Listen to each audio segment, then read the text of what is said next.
What's going on, everybody? It's Dan here, back with the Moonshine talking. Hope everyone's having a good one. Uh, so, the topic of discussion today is going to be my metal journey in 5 albums. This was a concept put out by Daryl from the Celtic Frosty channel.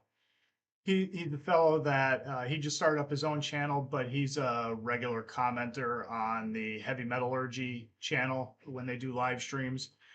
And then I guess he went and did some stuff with them. So he's what is considered a heavy metallurgist. And yeah, he got his own channel going, and he's got a pretty good following starting to build up. So go check him out. Go subscribe if you like. So this was his idea, basically trying to get a feel for everybody's the path that everybody kind of traveled to get to a point where this is the type of music that they listen to and how they got into it, all that sort of good stuff.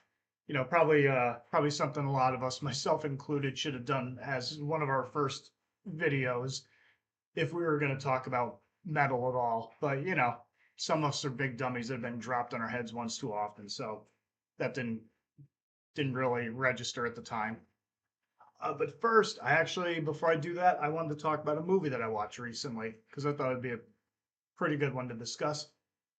The movie's name is Starry Eyes. It came out in 2014, a horror movie.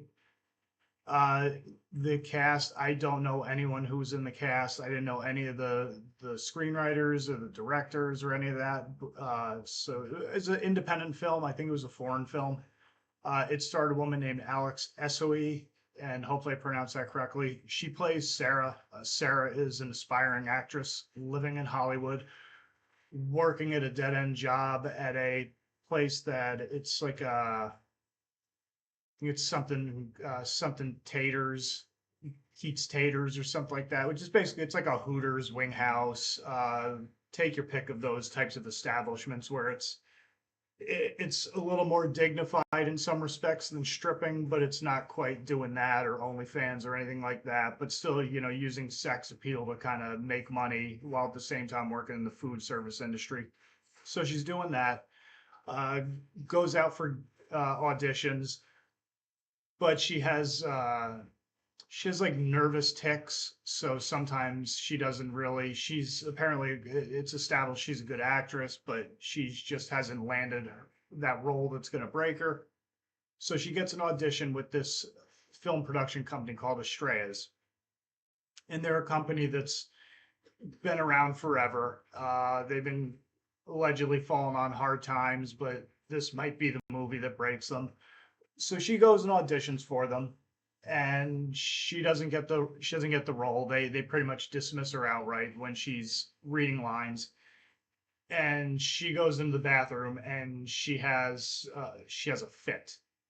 And then one of the producers takes notice of that. She's in the bathroom spying on her, and something about the fit that she has, plus just her general demeanor. There's something there, so they call her back, ask her to redo the audition, end up giving her a call back.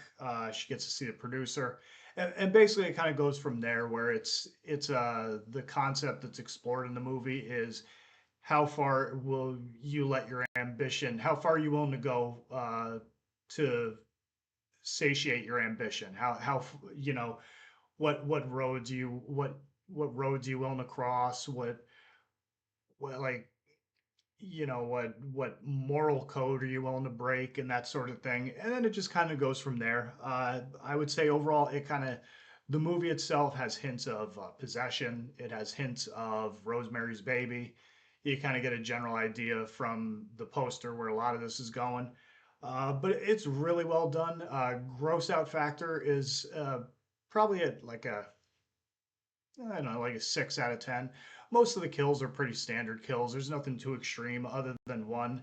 But there's lots of gross out moments in it. There's some neat use of lighting, trying to do the obligatory jump scares in movies nowadays. But overall, it's a really well done movie, well done horror. Uh, cool, slightly original concept, or at least a twist on some original concepts from the past. And yeah, I would recommend it. So definitely go check it out. It's on Tubi. That's where I watched it, and Yeah, it's a good one. I would definitely recommend it if you got nothing else to do one night. Just go hop on Tubi and check it out. Tubi's an awesome site. I love using that site. It's like where Netflix is like the blockbuster. This is like your local mom and pop video store. So that's what I like about it. So anyhow, my metal journey. When I was a kid, there was always music in my family's home.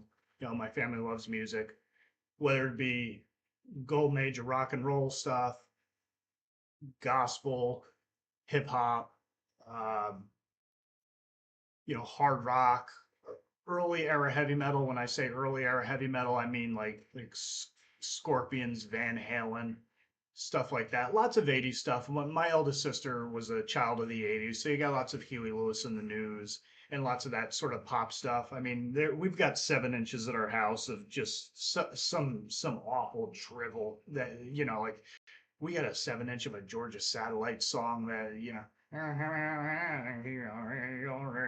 that that song. But yeah, so I always, music was always around. It was always a thing. My cousin he was big into like the hard rock of the 70s.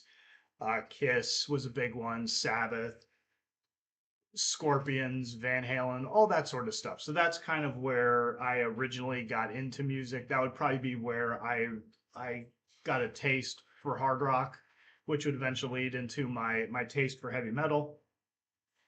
So one year, Christmas time, I want to say I was in, uh, I want to say I was in fourth grade at this point, and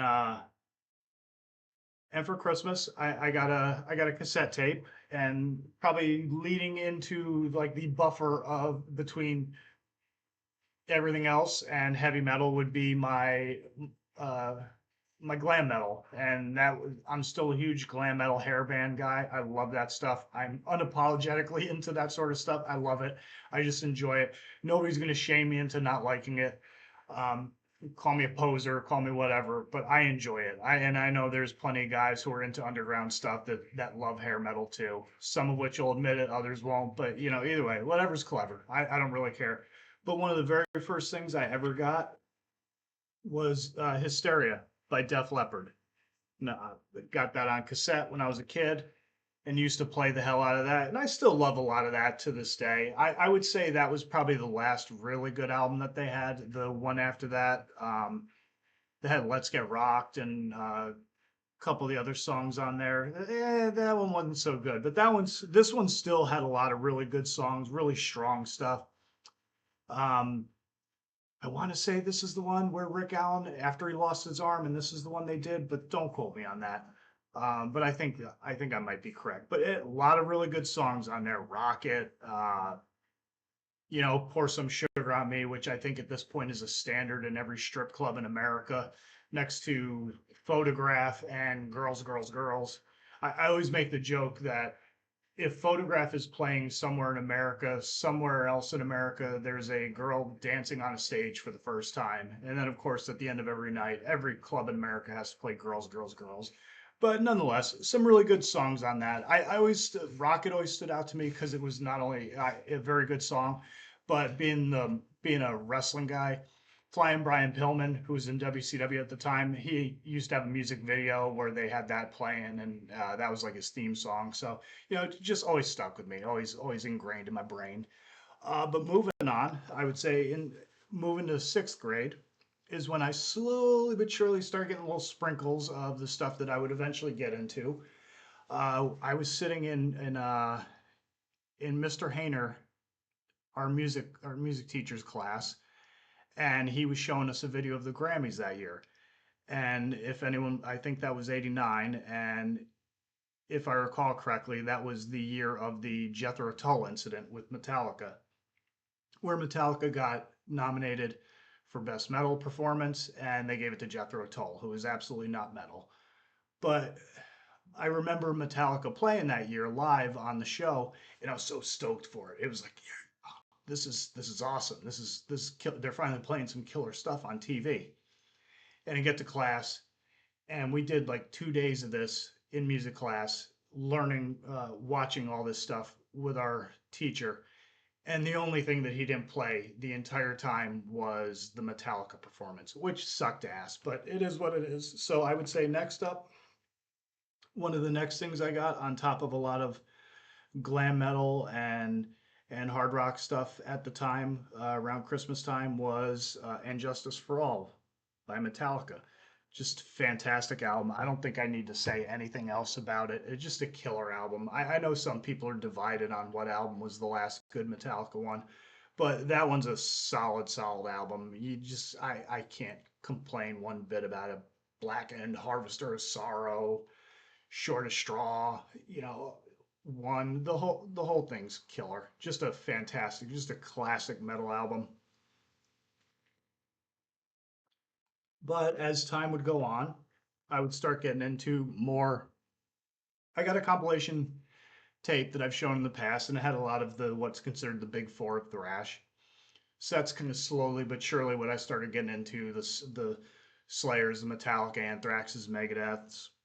And so around this time is when I started getting deeper and deeper into metal.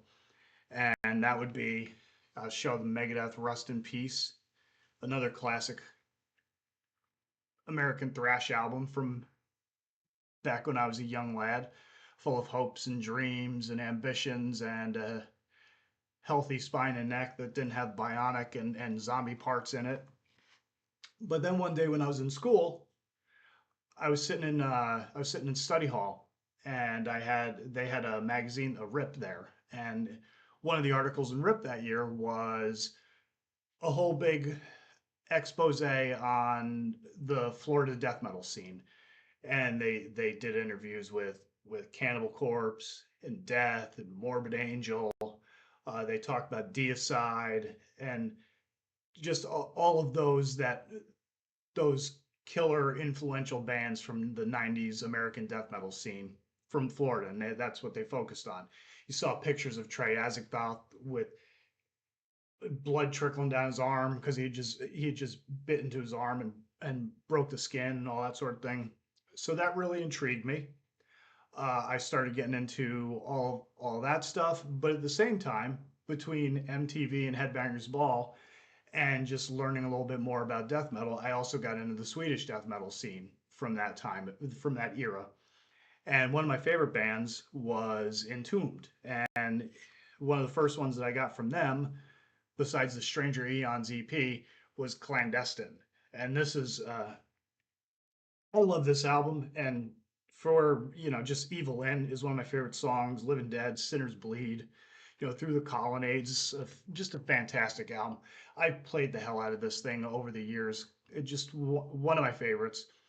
And for the record, I enjoy Wolverine Blues. I really do. I think probably they started falling off after uh, To Ride, Shoot Straight, and Speak the Truth. That's probably when they really started falling off. But it's not Left Hand Path. It's not all that other some of the earlier stuff. But I love Wolverine Blues. I do, and that's just one of those things. I just enjoy it. It's what I grew up with, and it's just one of those things that's always left an impression on me. But anyhow, so as I started slowly but surely getting into more heavier stuff, learning about heavier bands, different types of thrash bands and death metal bands, and industrial metal was a big thing at the time, and that sort of thing. Eventually, I discovered Metal Maniacs. Would go to the mall, which was probably about 40 minutes away from where I lived. We'd drive there on special occasions. They had a little like a little corner market in the mall up by the food court, and they used to have Metal Maniacs there, so I'd occasionally go pick them up whenever I was around. And also, there's a place that some people will know of called Rock Fantasy, where I'm from. That was like the local heavy metal record store. Got a lot of my stuff from there. But through the Metal Maniacs, I discovered all these different bands, and I started getting into these sludge and stoner doom metal scenes, which is one of my favorite subgenres of metal. And one of my first and favorite albums that I listened to and picked up. I used to have on cassette. I used to have a lot of stuff on cassette, but I just lost a lot of it. I didn't lose a lot of it. I got rid of it years ago, and I'm kind of kicking myself in the ass about it years and years later because I had some killer shit in there, and it just. But it is what it is. You can't take these things back. So I have to start rebuilding some of my collection on CD. So I Hate God, Take Is Needed for Pain. I used to play the hell out of this. I still do, but this was such an influential album. When I talk about sludge metal and doom and stuff like that, it was between this one. I was trying to find. I had the self-titled Crowbar, but I don't know if I have it here somewhere or what the deal is. But I know I had a copy of it. I just don't know where it is. Uh, but it was between those two. This one, that one, this one, and Acid Bath. When the kite string pops. But I chose this one just to kind of show you. And then as time went on, you just listen to a lot of similar stuff, yada yada, blah blah, that sort of thing. Eventually, on top of the death metal and the sludge stuff and all the other stuff that I listened to, eventually I started getting into a very minimal amount of black metal. As I said before, I'm starting to get more into black metal, but at the time, back when like when the Lords of Chaos book came out, I was reading about them, reading about all the Norwegian and Scandi bands, and I don't know, it just kind of seemed like a bunch of dopey people burning churches and killing each other for some goofy reason. So it never really, just based on that, it never really appealed to me. But eventually, I did. There were a couple of bands that caught my attention, and two of the main ones were Immortal, and then I would also say Marduk, and I picked up Nightwing back then. This was I don't know. I used to have another copy, an original copy of this, but I ended up having to get that one. But that was one of the first black metal bands that I ever listened to, and and then eventually I started tracing my steps backwards and getting into all some of the other stuff, the first wave stuff, like Bathory and Hellhammer, stuff like that. Venom, of course. Venom is. I know some people say they're not black metal, but neither here nor there. I'd say they're probably the forefathers of it at the very least. So that's kind of what has shaped I would say the foundations of my metal, my love of metal, and all the stuff that I listen to. And then you just kind of branch out from there and listen to all sorts of different stuff. And as far as nowadays, I kind of try to, ever since I started utilizing the internet a lot more and utilizing it to discover more bands and finding all these different creators and stuff like that, different people post videos and record stuff and talk about music and their love of music and all that sort of thing, finding metal archives and that sort of stuff. I eventually start discovering bands that I either I heard of and never really thought too much about, or I had never heard of before. And one of those bands who I've discovered recently is Satanic War Master. And I got this recently at a record store. It was a little bit. I'm a cheap bastard, so the price on it was a little bit on the. I was questioning whether or not I should get it, but someone recommended that it was a great album.